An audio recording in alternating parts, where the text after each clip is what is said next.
जय श्री राम दोस्तों। बहुत सारे यूट्यूबर्स बहुत सारा ज्ञान दे रहे हैं यूट्यूब के ऊपर। ऐसे यूट्यूबर्स भी स्कॉलर बने बैठे हैं जिन्होंने जिंदगी में ना रामायण पढ़ी होगी, ना उनके घर में श्रीमद् भगवत गीता होगी। तो वो क्या कर रहे हैं, गूगल पे कुछ भी उल्टा सीधा सर्च करके वीडियोस बना के डाल रहे हैं। अब उनके पास ऑडियंस है और ऑडियंस को लग रहा है कि वो सब सच बोल रहे हैं। तो आज उनमें से कुछ चुनिंदा यूट्यूबर्स का हम इस वीडियो में जवाब देंगे, जिनमें से एक फिल्मी इंडियन है, एक शान करके है। इन्हीं दो की वीडियो ज्यादा फेमस हुई है, बाकी बहुत सारे भी हैं और मैक्सिमम लोग सेम बातें ही कर रहे हैं। वही 5-7 पॉइंट पकड़ के सब बैठे हैं और उन्हीं के ऊपर बातें चल रही हैं। लेकिन प्रॉब्लम ये है कि क्या उनको भी पता है कि वो क्या बोल रहे हैं? उनको सच में नहीं पता है भाई। मैं बताऊंगा, मैं प्रूव कर दूंगा इस वीडियो में कि वो कितना गलत बोले जा रहे हैं। और आदि पुरुष मूवी इतनी खराब नहीं है जितना बोला जा रहा है। तो सबसे पहले बात करते हैं कि आदि पुरुष मूवी लोगों को अच्छी क्यों नहीं लग रही। तो आदि पुरुष जो मूवी है वो रामायण के ऊपर बेस्ड है और रामायण कोई आज का नहीं, हजारों सालों पुराना महाकाव्य है और उसके इतने सारे ट्रांसलेशन, इतने सारे वर्जन मार्केट में अवेलेबल है। तो जो सबसे पहले रामायण लिखी गई थी वो लिखी गई थी महर्षि वाल्मीकि के द्वारा। उन्होंने रामायण लिखी एज अ राइटर, वो उस टाइम के राइटर थे, आप ये समझिए। उनके बाद है तुलसीदास जी, उन्होंने लिखी रामचरितमानस जो इंस्पायर्ड थी वाल्मीकि जी की रामायण से। लेकिन जो तुलसीदास जी की रामचरितमानस थी, उन्होंने उसका नाम रामचरितमानस क्यों रखा? वो उसका नाम रामायण रख सकते थे, लेकिन उनको पता था वो रामायण नहीं लिख रहे हैं, वो रामचरितमानस लिख रहे हैं, जिसका सीधा सीधा अर्थ था श्री राम जी के गुणगान। वो जब रामचरितमानस लिखने बैठे, वो एज ए डिवोटी बैठे थे, एज ए श्री राम जी के भक्त वो बैठे थे और वो श्री राम जी को भगवान के रूप में देख रहे थे। लेकिन जो महर्षि वाल्मीकि जी ने अपनी रामायण में लिखा, ना तो उन्होंने भगवान श्री राम जी को भगवान के रूप में देखा, उसमें उन्होंने उनको एक बायोलॉजिकल बोर्न चाइल्ड दिखाया, एक राज्य का राजकुमार दिखाया। तो महर्षि वाल्मीकि जी की जो रामायण थी और जो तुलसीदास जी की रामचरितमानस थी, उसमें बहुत डिफरेंस है। किस चीज का? इमोशंस का। श्री राम जी को कैसे उन दोनों में डिस्क्राइब किया है उसका। अब बात करते हैं कि लोगों को क्यों प्रॉब्लम हो रही है आदि पुरुष मूवी से। देखिए, जितने भी लोग आदि पुरुष मूवी के बारे में बात कर रहे हैं, इंक्लूडिंग ये स्कॉलर यूट्यूबर्स, ये सब रामायण के बारे में जानते हैं रामानंद सागर जी की रामायण से, जो 1987 में आई। उसके 78 एपिसोड्स थे, करीब 35 मिनट का एक एपिसोड था। तो उस रामायण को जब रामानंद सागर जी ने बनाया, वो एज ए डायरेक्टर उस पे काम नहीं कर रहे थे, वो एज ए डिवोटी काम कर रहे थे। आप ये चीज समझिए, वो एज ए श्री राम जी का भक्त उसके ऊपर काम कर रहे थे और इतनी श्रद्धा, इतने इमोशंस उसमें जुड़े हुए थे उनके, कि उन्होंने उसको पैसा कमाने के लिए नहीं बनाया था। वो बस लोगों तक रामायण पहुंचाना चाह रहे थे। फिर जब रामायण की कास्टिंग हुई, जितने भी स्टार थे वो सारे नए थे और जितने भी स्टार्स उस रामायण में लिए गए, उनमें से एक भी इंसान पैसे के लिए उसमें काम नहीं कर रहा था। वो सब भी श्री राम जी के भक्त थे। वो दिल से और अपने प्योर इमोशन से उसके साथ जुड़े हुए थे। और इसका सबसे बड़ा एग्जांपल है अरुण गोविल जी, दीपिका जी, सुनील छेत्री जी और दारा सिंह जी और बाकी जितनी भी कास्ट थी। उन सब के लिए रामायण एक सीरियल नहीं था, उनके लिए वो एक एक्टिंग ब्रेक नहीं था। और लोग रामायण से इतना ज्यादा कनेक्ट हुए क्योंकि जब वो रामायण आई, उससे पहले उस कास्ट को उन्होंने किसी भी और फिल्म या किसी सीरियल में नहीं देखा था। तो जब फर्स्ट टाइम उन्होंने उनको देखा तो उन्हीं रूप में देखा जिस रूप में वो उस रामायण में काम कर रहे थे। First thing. दूसरा, उस रामायण में 78 एपिसोड्स थे, तो कैरेक्टर बिल्ड करने के लिए उनके पास बहुत टाइम था। तो कैरेक्टर्स बिल्ड हुए, लोग इमोशनली अटैच हो गए। जैसा कि मैं बता रहा हूँ, वो दिल से सब काम कर रहे थे, इमोशंस बहुत थे। तो वो इतनी अच्छी बन के निकली कि लोगों को वो बहुत पसंद आई, क्योंकि ऐसे लग रहा था कि एकदम प्योरेस्ट फॉर्म थी वो रामायण की। और जो वो रामायण बनाई गई थी वो तुलसीदास जी की रामचरितमानस से इंस्पायर्ड थी। तो उस रामायण में भी श्री राम जी को भगवान के रूप में दिखाया गया और उसमें श्री राम जी का गुणगान किया गया। अब हम सबको पता है श्री राम जी भगवान थे, वो एक अवतार थे, लेकिन क्या उन्होंने अपनी शक्तियों का इस्तेमाल किया? क्योंकि ये बहुत सारे लोगों का सवाल था कि श्री राम जी अगर भगवान थे तो एक चुटकी बजाते और सब खत्म हो जाता, तो ऐसा क्यों नहीं कर पाए वो? तो मैं उसका भी आगे आपको बताऊंगा कि ऐसा उन्होंने क्यों नहीं किया, कि वो भगवान होते हुए भी क्यों इंसानों की तरह लड़े। तो मैं पहले बात कर रहा था जो रामायण बनाई गई, जो सीरियल आया। अब सीरियल रिलीज हो गया 1987 में, जब आप और मैं तो पैदा भी नहीं हुए थे। तो जब हम पैदा हुए, हमने जो पहली बार रामायण देखी वो हमने रामानंद सागर की रामायण देखी। और जो एक बहुत कमाल की चीज हुई, उस सीरियल के बाद अरुण गोविल जी को आपने किसी बड़ी कमर्शियल मूवी में नहीं देखा। उसके बाद आपने किसी मूवी में उनको एक्शन हीरो की तरह नहीं देखा। उन्होंने कोई ऐसी बड़ी पब्लिक अपीयरेंस नहीं दी। ऐसे ही दीपिका जी थी। दीपिका जी बहुत खूबसूरत थी, वो चाहती तो कमर्शियल मूवीज में हीरोइन का रोल कर सकती थी, लेकिन उन्होंने वैसा नहीं किया क्योंकि उनको समझ में आ गया था जो रोल उन्होंने कर दिया वो पैसे से कई गुना बड़ा है। वो चाहते तो बाकी फिल्मों में काम करके बहुत सारा पैसा कमा सकते थे, लेकिन उन्होंने अपने आप को रामायण से इतना कनेक्ट कर दिया कि लोगों ने उसके बाद उनको कहीं देखा ही नहीं। तो उन्होंने फर्स्ट और लास्ट टाइम उनको रामायण में ही देखा, तो लोगों ने मान लिया कि यही श्री राम है और यही सीता माता है। मतलब आज भी अगर अरुण गोविल जी कहीं पब्लिक अपीयरेंस करते हैं तो लोग उनके पैर छूते हैं। दीपिका कहीं पब्लिक अपीयरेंस करती है तो उनको माता सीता के रूप में ही देखा जाता है, हाथ जोड़ के उनसे मिला जाता है। तो ये जो उन्होंने कमा लिया, जो रामायण ने उनको अमर कर दिया, वो पैसे से कहीं बढ़ के था। अब वो जो रामायण आई थी वो आज से करीब 35 से 36 साल पहले आई थी, और उसके बाद बीच में ना कोई ऐसी मूवी ना कोई ऐसा सीरियल आया जिससे आप रामानंद सागर जी की रामायण को कंपेयर कर सको और उसमें डिफरेंस पता कर सको। तो आपने करीब रामानंद सागर जी की रामायण को 35 से 36 साल तक देखा, वो आपके दिल दिमाग आत्मा में बस गई। अब आती है 2023 में आदि पुरुष। एकदम आप उस मूवी में इतने सारे चेंजेस देखते हो। जो स्टार कास्ट है वो मास हीरो है, जो प्रभास है उसकी बहुत सारी फिल्में आपने पहले देखी हैं। जो कीर्ति सनन है वो माता सीता का रोल कर रही है, लेकिन आपने उसको रोमांस करते भी देखा है। वो आगे भी और सारी फिल्में करेंगे। तो आप उस स्टार कास्ट से कनेक्ट नहीं कर पाए, तो अगर आप रामायण पे बेस्ड मूवी में श्री राम और माता सीता से ही नहीं कनेक्ट कर पा रहे तो आप मूवी से कैसे कनेक्ट करोगे? तो जो एक इमोशनल कनेक्शन आपको फील नहीं हुआ, तो उसका रीजन यही था। अब बात करते हैं उन स्कॉलर्स, उन ज्ञानी यूट्यूबर्स के बारे में, जिनमें से एक है फिल्मी इंडियन और दूसरे शान, जैसा मैंने बताया। अगर आप इनके यूट्यूब चैनल्स खोलोगे, शान की तो लाइफ टाइम जो सबसे ज्यादा व्यू आया है वो इसी वीडियो पे आया है। मतलब जो उन्होंने आदि पुरुष मूवी के ऊपर वीडियो बनाई, सिर्फ उसी के ऊपर उसके 1 मिलियन है, बाकी किसी पे नहीं है। अब बात करते हैं फिल्मी इंडियन की। उसकी जो वीडियो है आदि पुरुष मूवी के ऊपर वो वायरल हुई, और उसके बाद वो आदि पुरुष मूवी पे बनाई जा रही है, वीडियो बनाई जा रही है। और अगर आप इसका भी यूट्यूब चैनल खोल के देखोगे, पॉपुलर वीडियोस देखोगे, तो आप पाओगे बहुत सारी वीडियोस जहां वो मूवी की स्टोरी एक्सप्लेन कर रहे हैं, उसमें अडल्ट ओनली लिखा हुआ है। और वो कब अडल्ट ओनली फिल्मों के एक्सप्लेनेशन से क्रिटिक बन गई, उन्हें खुद भी नहीं पता चला होगा। ये सब जो सो कॉल्ड क्रिटिक्स हैं, ये लॉकडाउन में ग्रो कर गए, क्योंकि लोगों के पास कुछ करने को था नहीं, तो लोगों ने इनको देखा। और आप चेक कर सकते हो इनकी हिस्ट्री लॉकडाउन के बाद और लॉकडाउन से पहले। तो पहले बात करते हैं उस पॉइंट पे जो इन दोनों की वीडियोस में कॉमन है, और जिस पॉइंट पे दोनों महाज्ञानी चिल्ला चिल्ला के बोल रहे हैं। अब इनका कहना है कि जो रावण जी थे वो एक ब्राह्मण थे। ब्राह्मण ऐसे वैसे नहीं, उच्च कोटि के ब्राह्मण थे। और जो आदि पुरुष में सीन है जहां वो मांस खिला रहे अपने चमगादड़ को, तो अगर वो ब्राह्मण थे, उन्होंने मांस को कैसे छुआ? मतलब मुझे 2 मिनट लगी ये बात प्रोसेस करने में कि मतलब तुम्हारी बात तुम्हारे कानों तक जा रही है। इनका मानना है कि रावण जो थे वो वेजिटेरियन थे। अच्छा, और रावण जो थे वो उच्च कोटि के ब्राह्मण थे, कि मतलब सर्वोत्तम, कि मतलब जो उनके बाद जो ब्राह्मण आए ना, उनमें दम नहीं था। उच्च कोटि रावण, एडिडास के थे वो रावण, और जो उनके बाद आए वो सब एबिबास थे। मतलब कोई इतना, मतलब यार कोई इतना बड़ा बेवकूफ कैसे हो सकता है? कैसे यार अपनी वीडियोस में चिल्ला चिल्ला के बोल रहे हैं आदि पुरुष मूवी में गलती कर दी, उसने मांस छू लिया। अरे भाई रावण है वो, राक्षस है वो, पनीर भुजिया नहीं खाता था वो नॉन वेजिटेरियन ही था। राक्षस होने के पहले 2 रूल यही हैं, मदिरा पान और मांस भोज। कि राक्षस वही होता है जो मदिरा पान यानी अल्कोहल शराब पीता है, और जो मांस मच्छी खाता है। और अगर आप में से भी कोई नॉनवेज खाता है या शराब पीता है तो आप भी राक्षस हो, ट्रस्ट नहीं। मैं आपको बताता हूँ आप क्यों हो।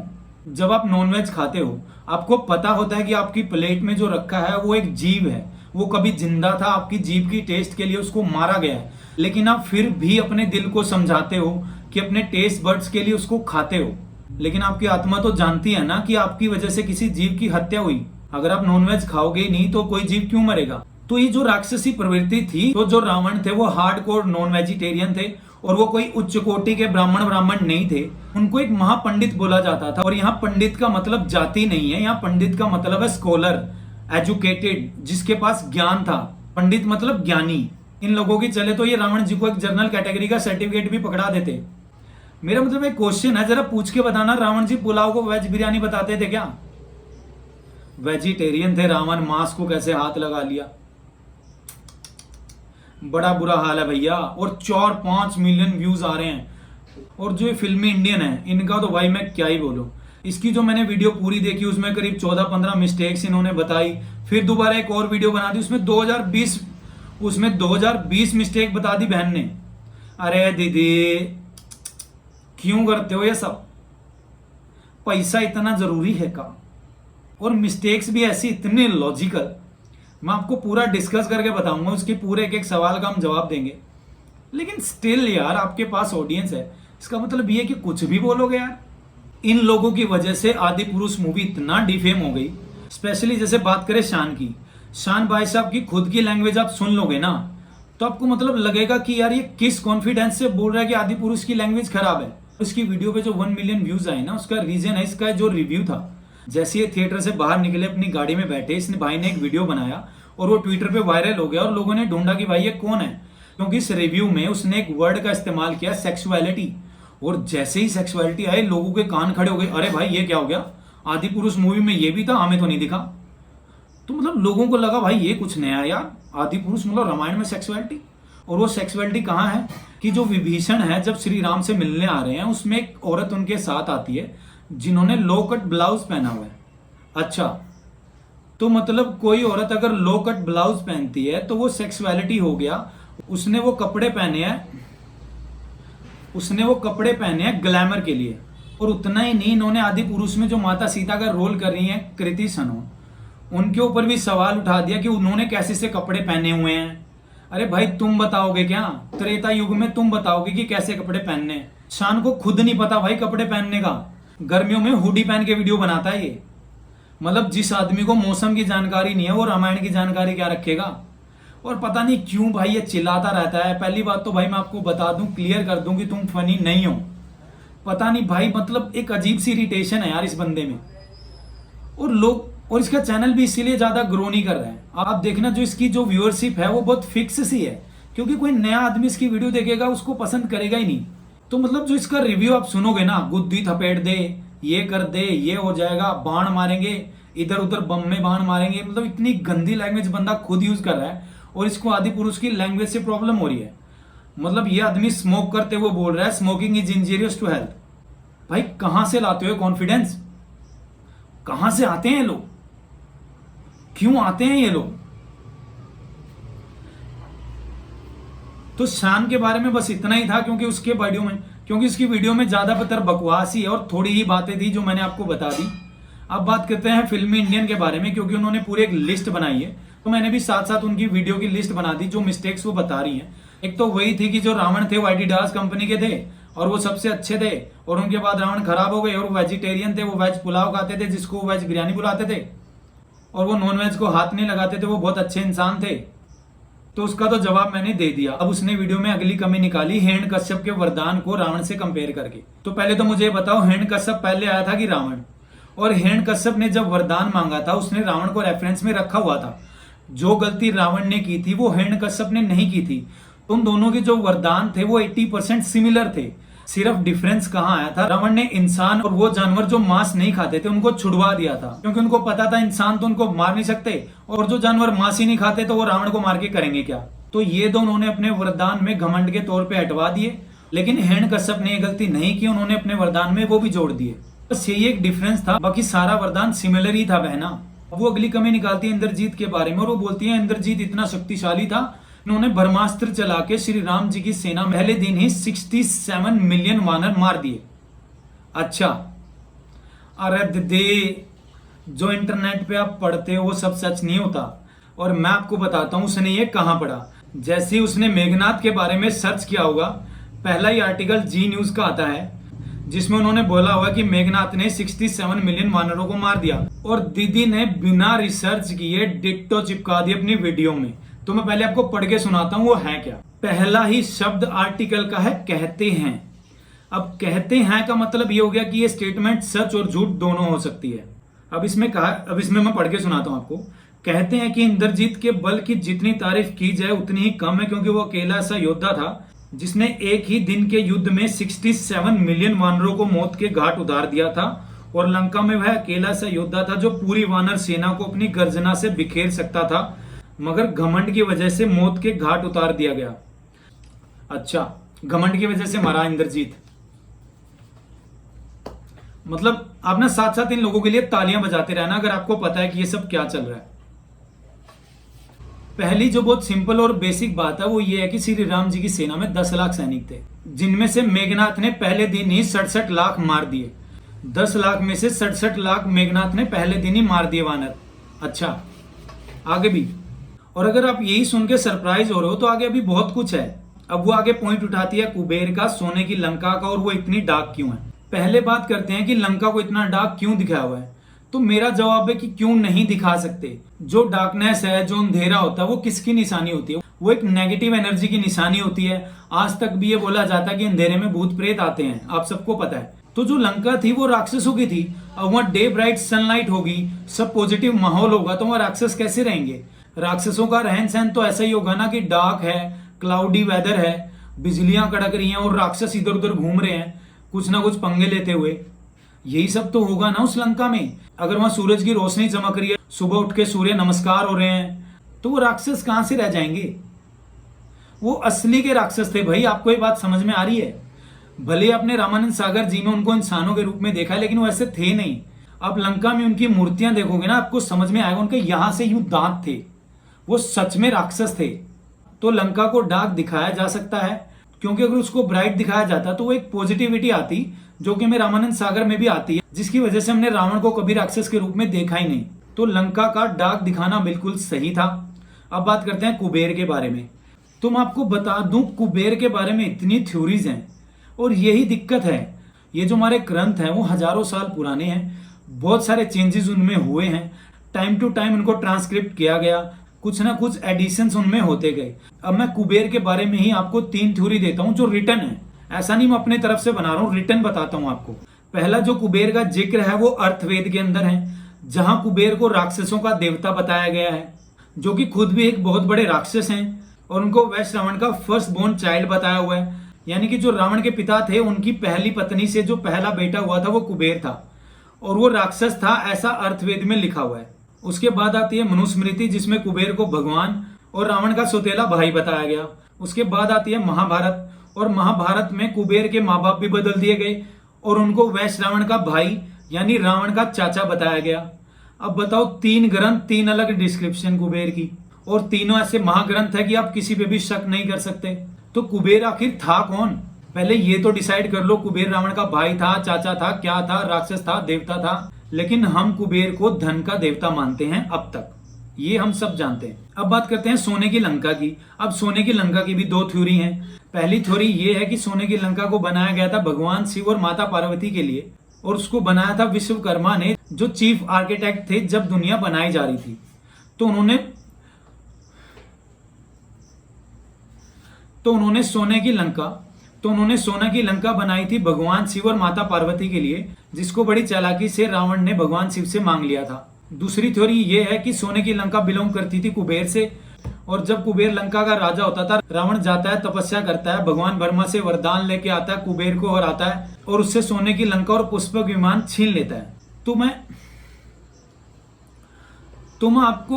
तुम आप सबको ये सब इसलिए एक्सप्लेन कर रहा हूं कि कुछ भी फिक्स नहीं है, बहुत सारे चेंजेस हैं हर कहानी के पीछे। तो आदि पुरुष मूवी में जो चेंजेस किए गए हैं उसको भी आपको एक्सेप्ट करना चाहिए था। बस मेरा पॉइंट ये है। फिर आगे वो गलती उठा ली शान भाई से उन्होंने, सेक्सुअलिटी वाला पॉइंट, वही लो कट ब्लाउज। मतलब आप एक लड़की हो यार, आप दूसरी लड़की के कपड़ों के ऊपर कैसे कमेंट कर सकते हो? कौन डिसाइड करेगा कि कौन से कपड़े सेक्स अपील के लिए पहने जा रहे हैं और कौन से कपड़े अपने आप को भगवान दिखाने के लिए पहने जा रहे हैं? आज हम जो कपड़े पहनते हैं वो हमारे है भी नहीं, वो वेस्टर्न कल्चर है पूरा। तो आप अगर अपने आप को इतना बड़ा सनातनी मानते हो तो आप अंग्रेजों के कपड़े क्यों पहनते हो? कोई लॉजिक है इन बातों का? मतलब एक लड़की होकर दूसरी लड़की के कपड़ों के ऊपर कमेंट कर रही है। प्लस जो विभीषण थे वो भी राक्षस थे, जो उनके साथ वो लेडी थी वो भी राक्षस थी। अगर वो अच्छे से साड़ी लपेट के अच्छी अच्छी बातें करने आती तो उसको राक्षस कौन बोलता भाई? एक अच्छे और बुरे का फर्क आप तभी कर पाते हो ना, एक इंसान अच्छा होता है, एक बुरा होता है। और जब वो औरत राक्षस है तो उससे उम्मीद करी जा सकती है कि वो ऐसे कपड़े पहन सकती है। इसमें सेक्सुअलिटी कहां से आ गया भाई? ये तो आपका नजरिया गलत है ना भाई शान भाई। और दीदी फिल्म इंडियन, मतलब जो आप थंबनेल्स में लिखती हो शर्म करो, ये करो, वो करो, सबसे पहले तो ये आपको शर्म करनी चाहिए। आपने सारी दुनिया को शर्म करवा दी, 10-10 हजार करोड़ रुपए आपने मूवियों को कमवा रखे हैं थंबनेल्स में, लेकिन आपने जरा सी शर्म ये नहीं की आप क्या बोल रहे हो। अगली जो गलती उसने आदि पुरुष मूवी में निकाली वो ये थे कि आदि पुरुष मूवी में लक्ष्मण का रोल कम है और एक ऐसे एक्टर को लक्ष्मण का रोल दिया जिसको कोई जानता नहीं है। मतलब अगर दीदी की माने, जो एक फिल्म क्रिटिक है, इनको लगता है सनी सिंह को कोई जानता नहीं है। अच्छा, मतलब पता करो उसने आधार कार्ड और पैन कार्ड लिंक करा भी रखा है या नहीं, कि कहीं गवर्नमेंट भी नहीं जानती हो कि वो एग्जिस्ट करता है एज ए इंडियन सिटीजन। मतलब इतना इलॉजिकल बातें यार। और ये डायरेक्टर की मर्जी है, वो प्रभास को ज्यादा रोल दें, सनी सिंह को कम दे, क्योंकि वो ग्लोरीफाई कर रहे हैं श्री राम को, तो मैक्सिमम स्क्रीन टाइम देना चाह रहे हैं प्रभास को, क्योंकि प्रभास एक मेगा स्टार है। वो कोई ऐसा नहीं है कि कल इंडस्ट्री में आया और आज सुपरस्टार हो गया। बहुत मेहनत करके यहाँ पहुंचा है वो। बहुत सारी ऐसी फिल्में हैं जिसमें बहुत सारी मेहनत की है उन्होंने, तो वो मेगा स्टार हैं फॉर अ रीजन। और वो एक बहुत बड़ा रीजन था इस मूवी की इतनी बड़ी कलेक्शन, 3 दिन में 300 करोड़ उसकी वजह से ही कमाया गया मूवी में। तो वो मेगा स्टार हैं तो वो हैं भाई, तुम उसमें क्या कर लोगे। और उनको तो आगे भी मूवियां इतनी ही ग्रैंड मिलेंगी। उनकी फीस ही भाई 100 करोड़ थी पहले, अब 120 करोड़, आगे 150 करोड़ भी होगी। आगे उनकी सलार आ रही है, फिर प्रोजेक्ट के आ रही है, उसके बाद स्पिरिट आ रही है। एक से एक बड़ी फिल्में वो कर रहे हैं। तो लक्ष्मण जी के रोल को लेके इसको नेगेटिव पॉइंट मत बोलो यार। अगली जो बड़ी मिस्टेक बताई जा रही है कि राम जी को जीसस बताया हुआ है, कि उन्होंने व्हाइट कपड़े क्यों पहने, भगवाई क्यों ना पहना। अरे भैया, जब वो अपने घर थे तब थोड़ी भगवा पहन के घूमते थे। अरे वो राजकुमार थे, वो राज घराने से थे भाई, वो कलरफुल कपड़े पहनते थे, वो व्हाइट भी पहन सकते थे, उसमें क्या गलत है। और कौन से ऐसे जीसस हैं भाई जो ऐसे कपड़े पहनते हैं, मैंने तो नहीं देखा आज तक। और जीसस खुद ऐसे कपड़े नहीं पहनते थे। जीसस की जो एक फोटो बार बार ट्रेंड कराई जा रही है, तो सिर्फ उसी फोटो में तो उन्होंने वो कपड़े पहने हुए हैं, बाकी ऐसे थोड़ी था कि पूरी जिंदगी में उसी ड्रेस में घूमे हैं। जीसस की शुरुआत एज ए सोशल रिफॉर्मर हुई थी। उन्होंने उस टाइम पे उनके लोगों पे जो जुल्म हो रहा था उसके खिलाफ आवाज उठाई, जिसकी वजह से उनको हैंग किया गया क्रॉस के ऊपर। ऐसा थोड़ी था कि ऐसे उनको हैंग कर दिया। उन्होंने उस टाइम पे शासक के खिलाफ आवाज उठाई, शासक ने उनको क्रॉस के ऊपर लटकाने का ऑर्डर दिया और लोगों ने उनको पूजना शुरू किया, क्योंकि वो उन लोगों के लिए लटकाए गए, वो उन लोगों के लिए लड़ रहे थे, इसलिए लोगों ने उनको पूजना शुरू कर दिया। तो ये कहानी है जीसस की। और कभी भी देख लेना, जब भी कोई क्रिश्चियन मिशनरी कुछ बात करेगा आपसे, तो पहली बात वो यही बोलते हैं कि Jesus was hanged because of your sins. तो अब कहां से कहां रिलेट कर रहे हो भाई। कपड़ों से एक औरत सेक्स अपीलिंग हो गई, कपड़ों से श्री राम जीसस हो गए। वाह वाह दीदी वाह। आपकी जो पीएचडी की डिग्री है ना, जो पीछे दीवार पे लटकी है, उसमें जरा साइन चेक कर लेना चांसलर का। उसके बाद जो अगली गलती वो निकालती है, वो क्लाइमेक्स फाइट में निकालती है। तो देखिए, वो पर्सनल ओपिनियन हो सकता है, किसी को वो फाइट अच्छी लगी, किसी को नहीं लगी। मैं इसके बारे में उनके ऊपर ना कमेंट करूंगा, ना उनकी चॉइस के ऊपर मैं क्वेश्चन उठा सकता हूँ, बिकॉज आई एम नोबडी। वो उनकी चॉइस है, उनको अच्छी नहीं लगी, वो उनकी प्रॉब्लम है। मुझे अच्छी लगी है, मेरी प्रॉब्लम है। आपको अच्छी लगी बुरी लगी, वो आपकी प्रॉब्लम है। अगली जो मिस्टेक हमारी दीदी बताती है आदि पुरुष मूवी में, कि जो लड़ाई है वो रात को चल रही है। अच्छा, आदि पुरुष मूवी में जो युद्ध हो रहा है वो रात को हो रहा है। अरे यार दीदी, अगर वो रात होती तो लक्ष्मण जी ना मूर्छित होते, ना हनुमान जी संजीवनी बूटी लेने जाते, और ना लक्ष्मण जी के प्राण बचते। क्योंकि जो लक्ष्मण जी के प्राण बचे हुए थे वो इसलिए बचे हुए थे कि सूरज ना डूबे। और अगर वहां पहले ही रात हो रखी है तो दीदी कहानी वहीं खत्म हो जाती ना। कहां लेने जाते हनुमान जी। यही बोलते ना कि आदि पुरुष में तो रात हो रखी है, मैं क्या करूंगा संजीवनी बूटी लाके। अरे दीदी, वहां डार्क इसलिए दिखाया हुआ है, नेगेटिव एनर्जीज है, वहां राक्षस रहते हैं वहां। अब एक लेटेस्ट एग्जांपल मैं आपको देता हूँ। मारियो ब्रोस एक मूवी आई, मैं बस आपको एक एग्जांपल के लिए बता रहा हूँ। उसमें क्या होता है, जो उस मूवी का विलन है, जो टर्टल है, वो अटैक करने जाता है मशरूम किंगडम के ऊपर। और जो मूवी में उन दोनों की दुनिया अलग दिखाई हुई है, वो ऐसे ही दिखाई हुई है कि मशरूम किंगडम जो है वो बहुत ब्राइट है, बहुत खूबसूरत है। वहीं जो टर्टल की दुनिया है वो बहुत डार्क है, बादल छाए हुए हैं, बिजली कड़क रही है, लावा दहक रहा है। इसका मतलब ये थोड़ी है कि टर्टल की दुनिया में रात हो रखी है। नेगेटिव कैरेक्टर्स को, नेगेटिव एनर्जीज को ऐसे ही दिखाया जाता है, इसलिए लंका को डार्क रखा हुआ है। इसका ना तो लंका की सोने का होने से कोई मतलब है, ना इसका मतलब ये है कि अगर वहां अंधेरा है तो रात हो रखी है। तो प्लीज दीदी थोड़ा फैक्ट चेक करो यार। लंका में अंधेरा दिखाया हुआ है क्योंकि वहां राक्षस रहते हैं, बहुत बेसिक सी बात है ये। अगर वहां सनलाइट दिखाएंगे, सब कुछ ब्राइट दिखाएंगे, अब ब्राइटनेस तो होती ही पॉजिटिविटी की निशानी है। अगर वहां इतनी पॉजिटिव वाइब्स हैं तो वहां राक्षस क्या कर रहे हैं। जहां सूरज का प्रकाश आ जाता है वहां हवा में कीटाणु भी मर जाते हैं। इतनी भी बेसिक चीजें आपको नहीं बता रहे दीदी। इसके बाद अगली मिस्टेक दीदी ने बताया कि रावण चमगादड़ पे क्यों है, कि उसके पास पुष्पक विमान है तो वो पुष्पक विमान पे क्यों नहीं जा रहा। पहली बात तो मैं यहाँ सरासर गलती मानता हूँ रावण की, कि उसने फिल्मी इंडियन से पूछा नहीं कि उसको क्या लेके जाना है। ऐसे कैसे ले गए वो चमगादड़। पहली बात तो वो चमगादड़ नहीं, ड्रैगन है। और अगर ग्रंथों की माने तो उस टाइम पे ऐसे क्रिएचर एग्जिस्ट करते थे। चाइना भी ड्रैगन की ही पूजा करता है और रावण के पास वो ड्रैगन हो सकता था। तो अब तो ये उसकी चॉइस है भाई, उसको पुष्पक विमान लेके जाना है, उसको ड्रैगन पे जाना है, उसको पैदल जाना है, कि आप डिसाइड करोगे। या रामानंद सागर जी की रामायण में आपने पुष्पक विमान देख लिया तो बस अब वही है। यही तो दिक्कत है ना यार, कोई रिसर्च नहीं है, बस कोई रिसर्च नहीं है, बस इन्होंने रामानंद सागर जी की रामायण देखी, उसी से इंस्पायर्ड हैं, उसी को लेके घूम रहे हैं सब। अब मैं अगर आपको रामानंद सागर की रामायण में एक मिस्टेक बता दूं तो रामानंद सागर की रामायण में दिखाया हुआ है कि जब रावण सीता हरण के लिए जाते हैं तो वो उनको हाथ से पकड़ के घसीटते हैं, उनको अपने कंधे पे उठा के लेके जाते हैं। जबकि रावण तो शापित था, वो किसी स्त्री को हाथ लगा ही नहीं सकता था उसकी परमिशन के बिना, वो तुरंत भस्म हो जाता वहीं। लेकिन रामानंद सागर की रामायण देख लो, प्रूफ है आपके पास।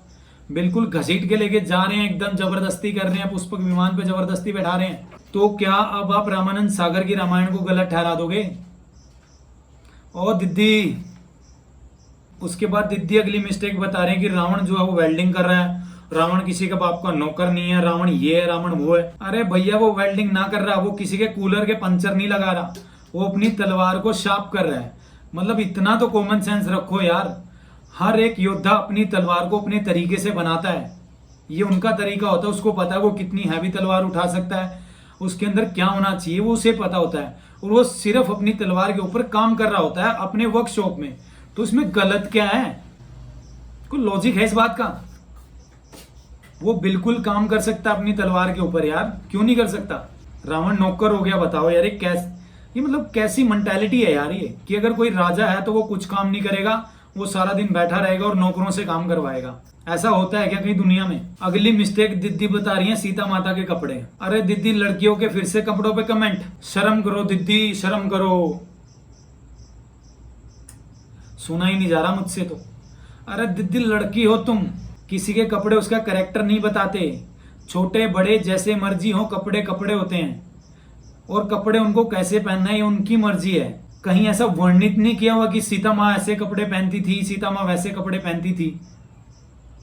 क्या हो मतलब यार, तुम लोग कुछ सोचते हो बोलने से पहले? सीता माँ के कपड़ों पे सवाल उठा दिया भैया। तुम खुद सनातनी हो के अंग्रेजों के दिए हुए कपड़े पहनते हो, तुम क्यों नहीं वैसे कपड़े पहनते जो सनातनियों के होने चाहिए? अब कोई तुमको बोले कि कैसे कपड़े पहने हो, तुम सनातनी नहीं हो। जजमेंट देना बस, जजमेंट की, ठीक है सब्सक्राइबर्स हैं, कमेंट नीचे लोग कर ही देंगे, हाँ बिल्कुल दीदी सही बोल रही हो, दीदी गलत हो गया। ऐसा नहीं है यार, वो कुछ भी बोले जा रहे हो और तुम कुछ भी सुने जा रहे हो। थोड़ा तो रिसर्च करो। सारा दिन नेट पे ऑनलाइन रहते हो, गूगल नहीं करेंगे, लेकिन गूगल नहीं करना है एक भी फैक्ट। आगे दीदी अगला पॉइंट बताते हैं कि श्री राम जी गुस्से में है तो ये मिस्टेक है। अच्छा, अरे दीदी, वाल्मीकि रामायण के 2 पेज पढ़ लो, सिर्फ 2। मैं उम्मीद ही नहीं करता तुमसे कि तुम तीसरा पन्ना पलटोगी, लेकिन 2 तो पढ़ लो यार, तुम्हें पता लगेगा श्री राम जी बिल्कुल गुस्से में थे, और उनका गुस्से में दिखाया जाना परफेक्ट है। महर्षि वाल्मीकि के रामायण में श्री राम जी गुस्से में थे। वो एक राजा के राजकुमार थे, वो लड़ने जाएंगे, वो गुस्से में ही जाएंगे, समझो। बस ये करना आता है। शर्म करो, 10,000 करोड़ कमा लिए। फिर आगे दीदी बोल रही है कि प्रभास गलत कास्ट है। अच्छा, तुम एक काम क्यों नहीं करती दीदी, आगे जो फिल्में हैं उन सबकी कास्टिंग के तुम लिस्ट दे दिया करो, और जो बाकी पॉलिटिकल पार्टीज हैं उनके एमएलए की लिस्ट भी निकाल दिया करो। तुमसे पूछ के होगा ना सब कि भैया कौन कास्टिंग सही है, कौन कास्टिंग गलत है। प्रभास एकदम एक्यूरेट कास्टिंग है, इसमें एक कमी नहीं है उसमें। क्या स्क्रीन प्रेजेंस है यार, क्या श्री राम लग रहे हैं वो। गुस्से में हैं, राघव हैं वो, गुस्से में क्यों नहीं होंगे, लड़ने जा रहे हैं वो। मुस्कुराते हुए कोई लड़ने जाता है क्या? ये जो रामानंद सागर जी ने जो रामायण बना दी उसमें जो मुस्कुरा रहे हैं वो, और सबके दिमाग में बस वही चेहरा बसा हुआ है कि भैया बस मुस्कुराते रहना है और कुछ नहीं है। अरे उनकी धर्मपत्नी को किडनैप करके ले गया रावण, उनको गुस्सा नहीं आएगा क्या दीदी?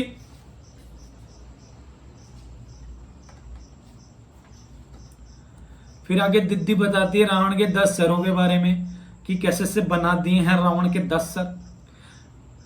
और एक बहुत सारे लोगों का ये सवाल भी है कि रावण के जो 10 सर हैं उसका जो फॉर्मेट है वो 5x5 का क्यों है, कि 5 ऊपर 5 नीचे, ऐसे नहीं, ऐसे क्यों नहीं है कि ऐसे वाले जो हमने देखते आ रहे हैं रावण का। तो अगर आप देखोगे जो श्रीलंका में रावण की मूर्तियां हैं उसमें करीब 3 से 4 टाइप के फॉर्मेशन है उनके सरों के। कहीं पिरामिड, कहीं उनको पिरामिड की तरह बनाया हुआ है कि 1 2 3 ऐसे, कहीं 5x5, कहीं 5x5 बनाया हुआ है, कहीं ऐसे लंबे 10 भी हैं। तो उनका वैसा दिखाया जाना गलत नहीं है। तो मतलब कुछ भी कमियां मत निकालो भाई मूवी में। और यहाँ दशानन का मतलब था 10 बुद्धि, कि वो इतने बड़े स्कॉलर थे, उनके पास 4 वेदों का ज्ञान था, 7 सुरों का ज्ञान था, और उन्होंने 10 अलग अलग क्षेत्रों में महारत हासिल की हुई थी। जैसे आप समझिए आपने इंजीनियरिंग की तो आप इंजीनियर हैं तो आप हो गए एक बुद्धि वाले। फिर किसी ने एमबीबीएस की और वो डॉक्टर बन गया, वो हो गया एक बुद्धि वाला। अब किसी ने वो दोनों कर दी तो वो हो गया दो बुद्धि वाला। तो ऐसे रावण ने 10 कोर्स किए हुए थे, मतलब 10 बुद्धियों का ज्ञान था उनके पास, इसलिए उनको दशानन बोला जाता था कि वो एक टाइम पे उनके दिमाग में 10 चीजें चलती थी, 10 किसी भी चीज के वो 10 आउटकम एक साथ सोच सकते थे। वो इतने पराक्रमी थे, लेकिन स्टिल वो राक्षस थे। वो वेजिटेरियन नहीं थे, वो पुलाव नहीं खाते थे, और वैसे भी वो जंगलों में रहते थे भैया, वहां खेती नहीं होती थी, खाने के लिए उनके पास जानवर ही होते थे। ये एक फूड साइकिल होता था जिसमें शेर के बाद राक्षस आता था उस टाइम पे। उसके बाद अगली मिस्टेक दीदी बताती है हनुमान जी के डायलॉग जो बहुत वाहियात हैं, ये वो हैं। और जो सबसे विवादी डायलॉग है जिसमें हनुमान जी बोल रहे हैं कपड़ा तेरे बाप का, तेल तेरे बाप का, आग तेरे बाप की और जलेगी भी तेरे बाप की। तो उन्होंने हनुमान जी को एक डायलॉग दिए रामायण को एक मॉडर्न टच देने के लिए। और ये फिर से सबका अपना अपना ओपिनियन है कि किसी को वो चीज अच्छी लग सकती है, किसी को वो बुरी लग सकती है। क्योंकि अगर आप आज के हालात देखोगे, आप चाहे कुमार विश्वास को सुन लीजिए या बहुत सारे जो धर्म गुरु हैं उनको सुन लीजिए। मैंने एक पिछली वीडियो बनाई थी, उसमें गुरु सेम डायलॉग बोल रहे हैं। कुमार विश्वास ने स्टेज पे सेम डायलॉग बोला, और बहुत सारे लोकल्स में यही बोला जाता है। ऐसा माना जाता है कि हनुमान जी जो थे वो बहुत नटखट थे। हनुमान जी के बारे में पता करोगे तो बहुत चंचल थे, बहुत नटखट थे। उनसे ऐसे डायलॉग की उम्मीद की जा सकती थी। तो जो हनुमान जी के डायलॉग है वो ऑप्शनल है, मैं उसके बारे में कोई कमेंट नहीं करता। फिर दीदी लास्ट में बोलती हैं कि हैशटैग चला दो ट्विटर पे रिफंड आदि पुरुष। एक पोस्ट नहीं करी किसी ने। दीदी को लग रहा था कि भैया तूफान आ जाएगा, आंधी आ जाएगी, तुमने बोल दिया और लोग चले गए फॉलो करने। ऐसा नहीं होता दीदी। तो गाइस जितनी भी कमियां दीदी ने निकाली थी मैंने उन सबको काउंटर कर दिया है। कुछ छूट गई हो तो आप मुझे बता सकते हो। बाकी अब आपको समझ में आ ही गया होगा कि आदि पुरुष मूवी गलत नहीं है, आपको बस बहकाया जा रहा है। आपके सामने मूवी की एक नेगेटिव इमेज रखी जा रही है ताकि वो व्यूज ले सकें। और आप देख भी रहे हो, आपके सामने प्रूफ है कि इन वीडियोस पे कितने व्यूज आ रहे हैं, एक कितनी बड़ी व्यूअरशिप है। हर कोई जो इसके बारे में कंटेंट बना रहा है सबको व्यूज आ रहे हैं। तो ओवरऑल मैं आपको इतना ही बताना चाह रहा हूँ कि आदि पुरुष मूवी इतना गलत नहीं है। आप मूवी को देखिए तो सही। और अगर आप मेरे बारे में कुछ सोच रहे हो तो मैं बता दूं भाई, मैंने तो चैनल भी मोनेटाइज ना करवा रखा। मैं बहुत सीधा सा आदमी हूँ भाई, मैं पैसों का लालच में वीडियोस नहीं बनाता, ना मैंने चैनल मोनेटाइज किया हुआ। जबकि मेरे 4000 घंटे और 1000 सब्सक्राइबर आज पूरे हुए 2 महीने हो गए हैं। बट स्टिल मेरी मर्जी, क्योंकि मैं भी पहले चमगादड़ खरीदूंगा फिर मोनेटाइज कराऊंगा चैनल। गाइज कैसी लगी आपको ये वीडियो मुझे कमेंट करके बता सकते हो। और अगर आपको अच्छी लगी तो आप सब्सक्राइब कर सकते हो, आपको अच्छी नहीं लगी तो आप मुझे बता सकते हो क्यों अच्छी नहीं लगी। मिलते हैं अगली ऐसी वीडियो के साथ, तब तक के लिए शर्म करो। 10,000 करोड़ ऐसे थंबनेल बनाना मैं शुरू करूंगा अभी, और ऐसी फोटो बताना फिर कैसा लगा। तो गाइज मिलते हैं, तब तक के लिए जय श्री राम।